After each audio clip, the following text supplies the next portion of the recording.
Quando me comecei a interessar por tiny houses, a primeira coisa que me chamou a atenção foram os projetos DIY. Não só ter uma pequena casa sobre rodas, com todas as suas potencialidades, mas poder ser eu próprio a construir o sítio onde vou viver ou que vou rentabilizar. E, portanto, fascina-me esta história de alguém que muitas vezes, sem noção nenhuma de construção nem experiência anterior, se mergulha de cabeça num projeto como estes. Logo a seguir a isso, a coisa mais interessante para mim é a história destas pessoas. Porque depois de ver muitos vídeos e alguns até técnicos, como construir a casa, como fazer as coisas, a pessoa que já está a viver na própria casa que construiu, fica a questão de, mas quem é que são estas pessoas? Como é que elas chegaram aqui? Qual é que foi o processo? Qual é que é a história? E eu adoro histórias e, portanto, tive a oportunidade de viajar até aos Açores com a minha família e fui conhecer a Mafalda e o Ricardo, que construíram esta sua pequena grande casa, e venho aqui hoje, finalmente, depois de pelo menos quase uns 10 meses, depois de ter conseguido fazer estas filmagens com eles, finalmente publicar aqui a sua história que merece ser contada. Então, olá, bom dia. Podem se apresentar então? Então, eu sou a Mafalda. Eu sou o Ricardo. E nós somos os. Agora ia dizer proud, mas não é proud. Orgulhosos donos da pequena grande casa.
Então, olha, esta aqui é a vossa casa e eu só queria saber um bocadinho da história, do que é que vos levou da vossa antiga vida, o que é que vos trouxe para esta nova vida, como é que vocês aqui chegaram, basicamente?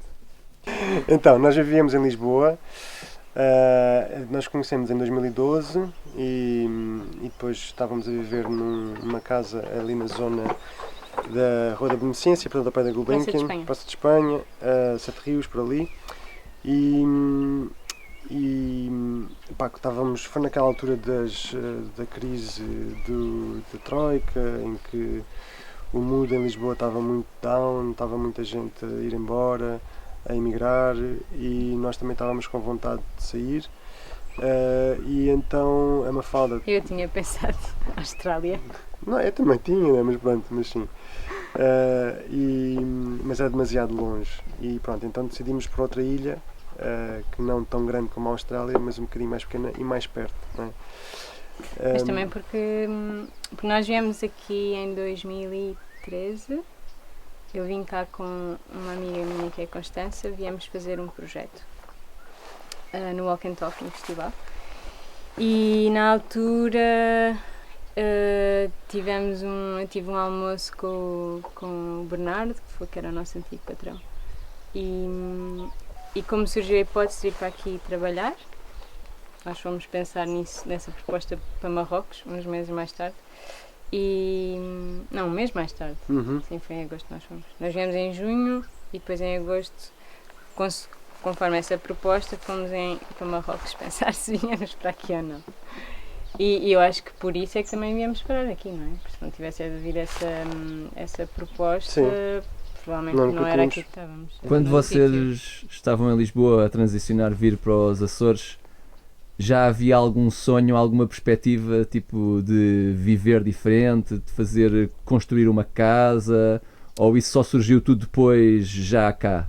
É assim, eu pessoalmente, no 12º ano, fui à Noticampo e pensei, um dia vou viver numa casa destas, pequenina, porque eu nunca vou ter dinheiro para comprar uma grande. E também porque eu gosto de ter... Sempre achei que iria viver numa casa pequenina. E nós, era isso que há um bocado também íamos falar, a Cátia era uma carrinha amarela que nós tínhamos, uma Volkswagen, e que com ela andámos a viajar, fizemos algumas viagens quando nos conhecemos.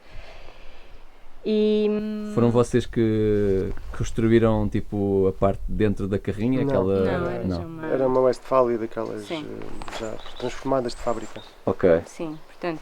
Pronto, então entretanto, ao longo do meu percurso, eu estudei design de equipamento.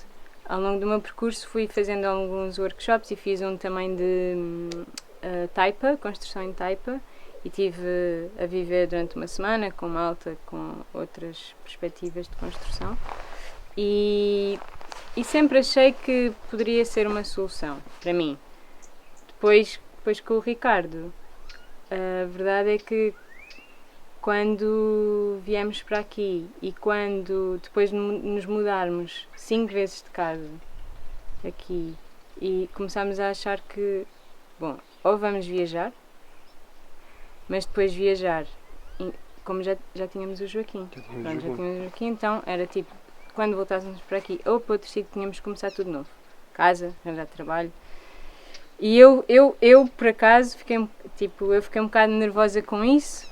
Então, porque já estava muito cansada de andar sempre a mudar de casa e depois ter um miúdo, na altura achei que seria uma solução melhor construir uma casa e depois viajar.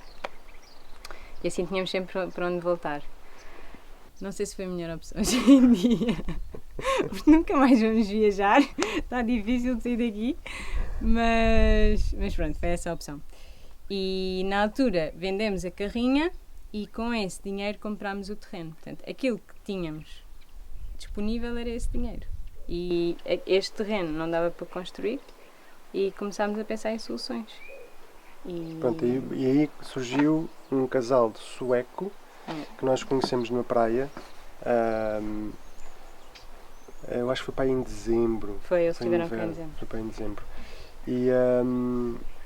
E eles falaram-nos que tiveram a construir uma tiny house sobre uma carrinha, daquelas carrinhas de caixa aberta, e eles construíram a tiny house no topo no taipal da carrinha. E falaram-nos um bocadinho sobre como é que foi esse processo, mostraram-nos umas fotos e nós ficámos tipo, não, isto não consegui fazer isto. Não conseguimos ou conseguimos? A gente conseguiu fazer isto. E então ficámos com essa pulga atrás da orelha.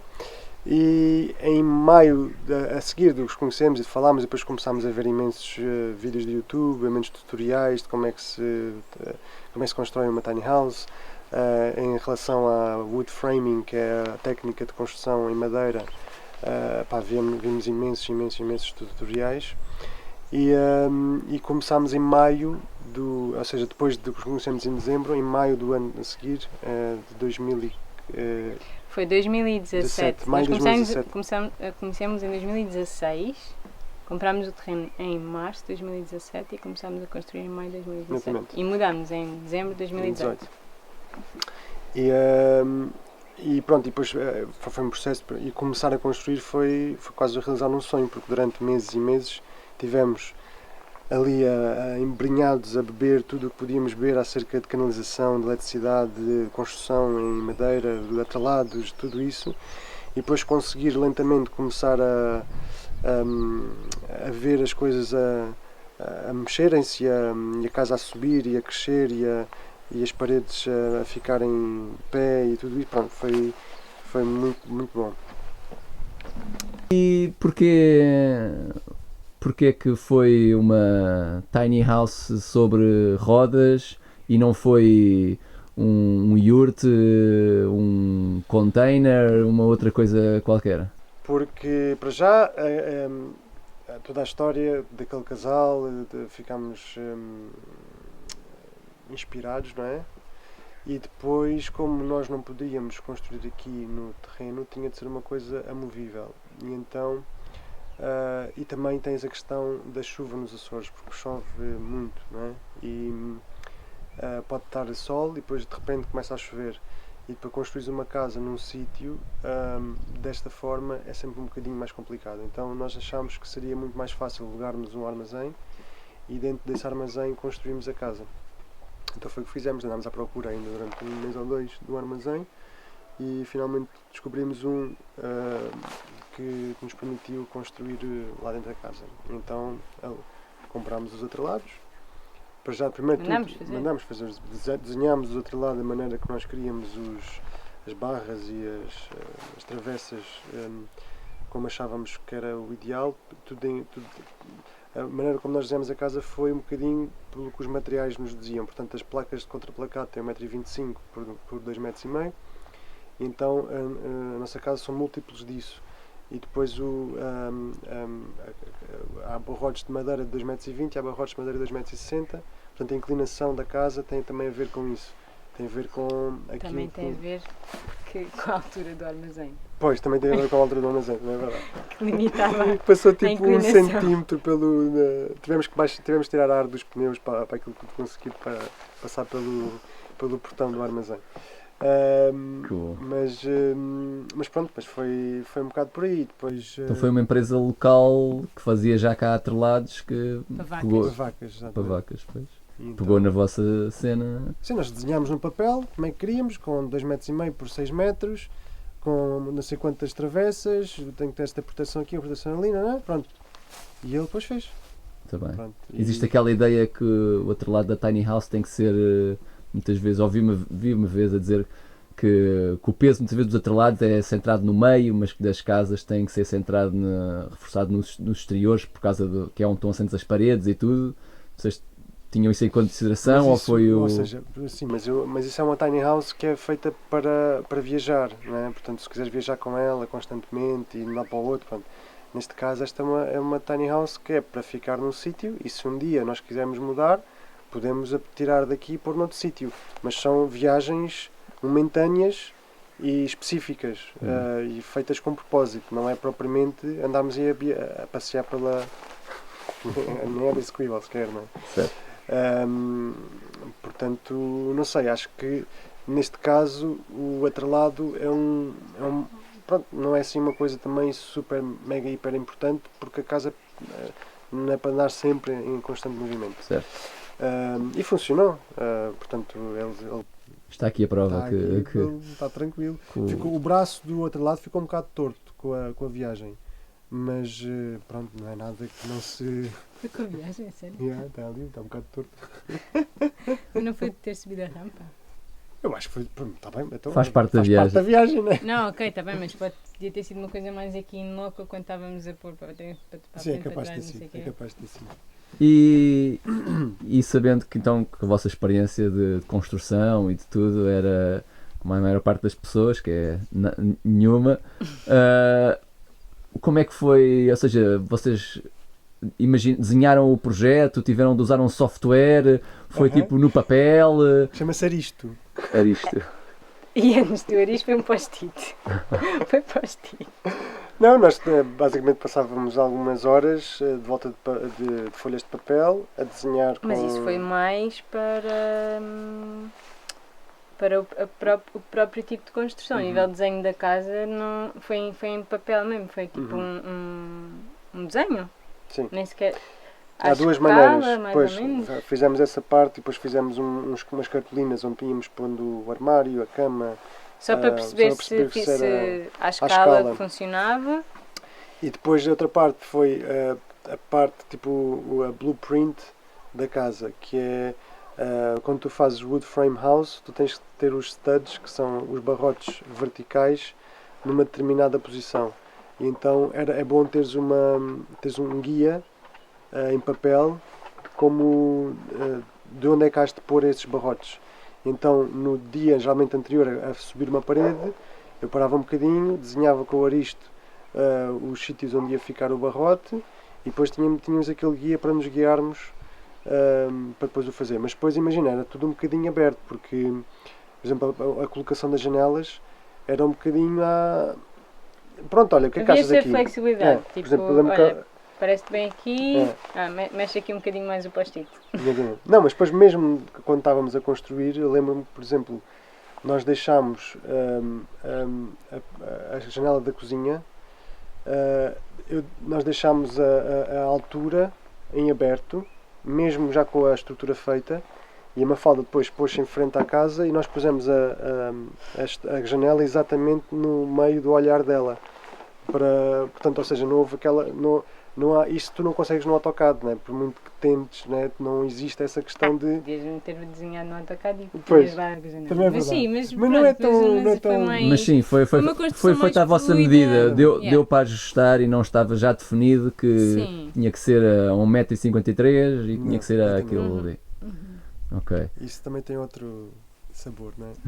E saltando dessa parte aqui para a vida real de hoje em dia, há quanto tempo é que vocês estão a viver na casa e como é que tem sido esta experiência de viver, sei lá, de maneira diferente do que 99% das pessoas vivem em Portugal, que é numa casa, numa vivenda ou num apartamento? O que é diferente e como é que tem sido a vossa experiência? Daqui a 15 dias faz 4 anos que nos mudamos.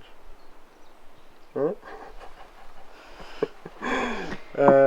E pronto, é assim. Então, Eu acho que há uma coisa que eu gosto muito de frisar, que é nós enquanto sociedade perdemos um bocado aquela questão de criar o nosso abrigo. Nós, o ser humano, somos um animal que tem a capacidade de criar o seu abrigo, e tu não vives sem abrigo, tu não sobrevives vivendo no meio do pasto, não é? Tens que ter um abrigo, e isso é algo que está embrenhado no nosso ADN, essa habilidade de o fazer. E nós em 2 ou 3 gerações perdemos essa habilidade, derivada de muitas questões legais e questões económicas e tudo mais, e também se perdeu um bocadinho esta sensação e esta parte mais quase espiritual de criares o abrigo para a tua família e de sentir-te seguro no sítio que tu fizeste com as tuas próprias mãos. E isso é uma sensação que não é descritível, que é, sei lá, eu acho que é uma emoção primal, primitiva. E pronto, eu acho que é assim que deveria ser, mas eu compreendo que tem que haver regras, tem que haver tudo isso, mas acho que... Mas há muitas pessoas que não estão para isso, porque dá trabalho, porque não sabem fazê-lo. Sim, mas há 3 gerações atrás essas pessoas existiam, mas tinham que o fazer, porque não havia empresas Pois, de construção. juntavam-se a outras, não é? Juntavam-se, havia um tio que sabia de assentar pedra, havia o outro que sabia de madeira e pronto. Sim, e isso é a outra coisa comunidade. que também não fomos apenas nós que construímos a casa. Tivemos muitas pessoas a ajudar ao longo do processo. do processo. E sem elas tinha sido praticamente impossível o conseguirmos. Ou tinha demorado muito mais tempo. Tinha demorado mais tempo. Não, tivemos vários amigos. Sim, em alguns não teríamos tido... Por exemplo, no dia em que nós trouxemos a casa para cá, tivemos mais de 20 amigos a ajudarem-nos a pôr os atralados juntos. Porque tínhamos ali 2 ou 3 dias antes de vir um temporal para poder unir os 2 atrelados, a montar o telhado. Mas nós conseguimos fazê-lo no próprio dia. A casa ficou unida e com as paredes feitas no próprio dia. No dia em que nós trouxemos para cá as casas, porque tínhamos realmente muita gente a ajudar-nos e tudo amigos, e pronto, e foi extraordinário ver como uma comunidade se junta para ajudar alguém que precisa. E que era algo que era mais comum antigamente. Exatamente. Que realmente foi algo que se perdeu, não é? nesta questão da habitação. E tem uma outra magia, não é? Ser assim, do que ser só apenas uma troca comercial. Espero que tenhas gostado desta partilha e que de algum modo a história da Mafalda e do Ricardo tenha inspirado, quem sabe, para o teu projeto. Fazer projetos DIY não é para toda a gente. Acho que a solução até para a maior parte das pessoas que poderão ter uma tiny house vai ser utilizar um construtor e encomendar, comprar uma tiny house, mas à mesma acho fascinante estas histórias que muito me continuam a inspirar a mim pessoalmente. Se viste até agora este vídeo, então és um dos duros que fica aqui até ao fim e, portanto, eu só queria dizer que estou a fazer agora um esforço, depois de ter viajado com a minha família durante 1 ano e meio, para revisitar alguns vídeos que fui fazendo e de publicar um pouco mais histórias como esta que tinha já filmado há algum tempo, mas que não tive a possibilidade de publicar até agora. Portanto, espero que tenhas gostado e se queres continuar a acompanhar vídeos como estes ou outros sobre tiny houses, subscreve ao canal e vai acompanhando ao teu gosto, ok? Até uma próxima. Adeus.